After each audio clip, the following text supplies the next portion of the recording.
For more than a year now, the EU has been struggling with sovereign debt problems.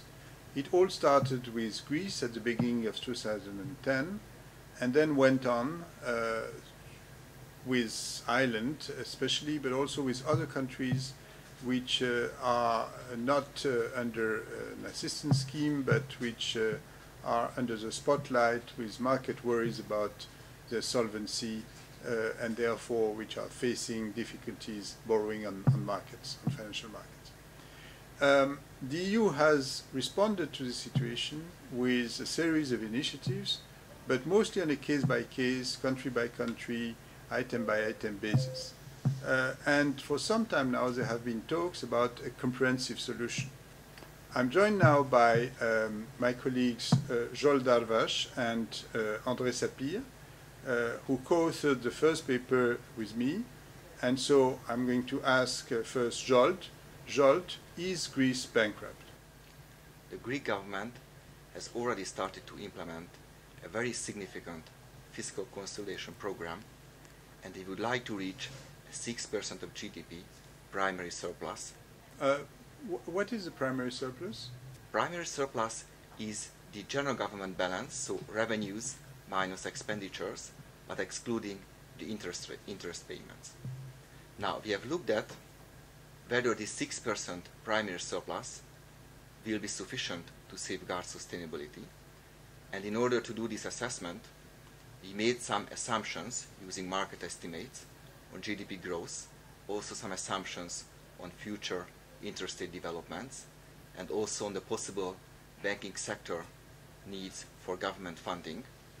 And we arrived at the conclusion that the 6% primary surplus will not be sufficient to maintain public sector sustainability. So, you mean Greece cannot repay its debt? If you want to reach a lower level of debt, then even the primary surplus will be even much higher. And we have looked at the international experience for other countries, how large primary surplus they could achieve in the past.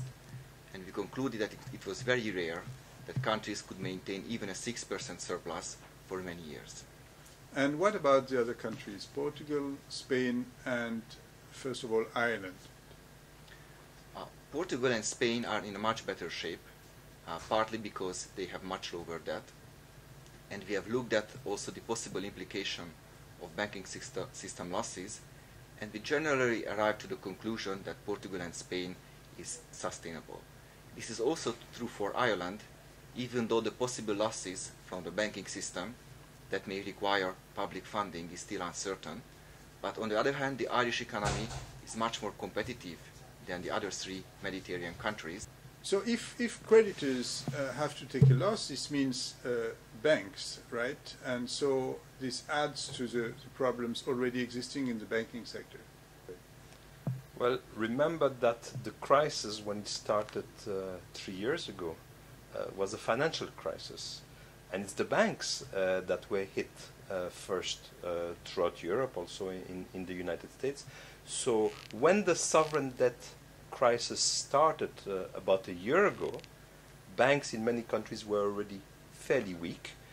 They were weak in Ireland, they were weak in Spain, where there had been a big housing boom, and where banks presumably hold a lot of non-performing loans. Then on top of that came the sovereign debt crisis, and banks hold a lot of government debt. So they're being hit both by the financial crisis and the housing boom, and by the sovereign debt crisis.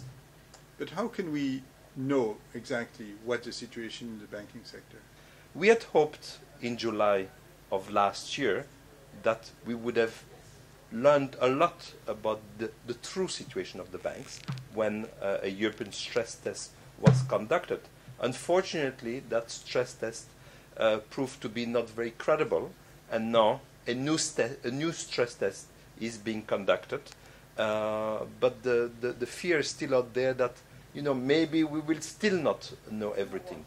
So we advocate that besides the European institutions involved in conducting the stress test, we should bring in outside referees, as it were, the IMF, the Bank for International Settlement, that could add credibility to those stress tests. But that means giving more money to banks, and so that means also more public debt. That's probably inevitable, but it's much better to put on additional public debt than leave a situation of uncertainty. At the same time, we should not think that all of the extra funding that is needed for the banking sector needs to come from public funding. Some of it will come from private funding, for instance, via mergers. And so, cleaning up this situation would be sufficient to restore, to recreate conditions for growth? No, that will not be sufficient, but it will address, in a sense, the numerator of the debt to GDP ratio. So both the private debt, the public debt needs to be addressed, but we will not be able to bring back sustainability to those countries unless one is able to get back into a process of healthy growth. Okay, I'm now with Benedicta Marzinotto, research fellow at Bruegel, who is publishing a paper on the third plank of the comprehensive approach to the current debt crisis, and it's a paper about growth. So, Benedicta, how can the EU help restoring growth in those peripheral countries? Yes, we are suggesting that crisis countries are also given the opportunity to grow out of their own debt, and we propose the creation of a European Fund for Economic Revival that uses outstanding structural and cohesion funds. But where should this money come from? Is there money somewhere that is unspent from? It's money that has been pre-allocated. Some of the payments have not been made, some of the pre-allocation have not been even committed. So there is an amount of usable funds at the disposal of crisis countries. And should this money be spent faster only or also differently? Our strongest message, I think, is that it's also necessary to redesign the objectives and possibly spend the money differently, looking more carefully at the short-term needs of this country, but also the structural weaknesses, and make all these objectives consistent with the broad economic policy guidelines and EU 2020. So, for example? For example, certain countries do not need infrastructural projects. Spain doesn't need too much change in that respect. Greece does, especially in the railway system. But most of them needs lots of reform on labor markets, skills, education, training, or more efficient product markets. Can it really help restore growth?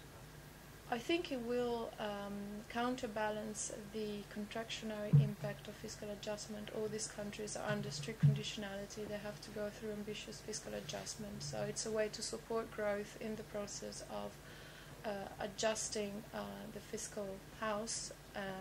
And also, from a political perspective, it's about creating a consensus at home in favor of reform. Thank you.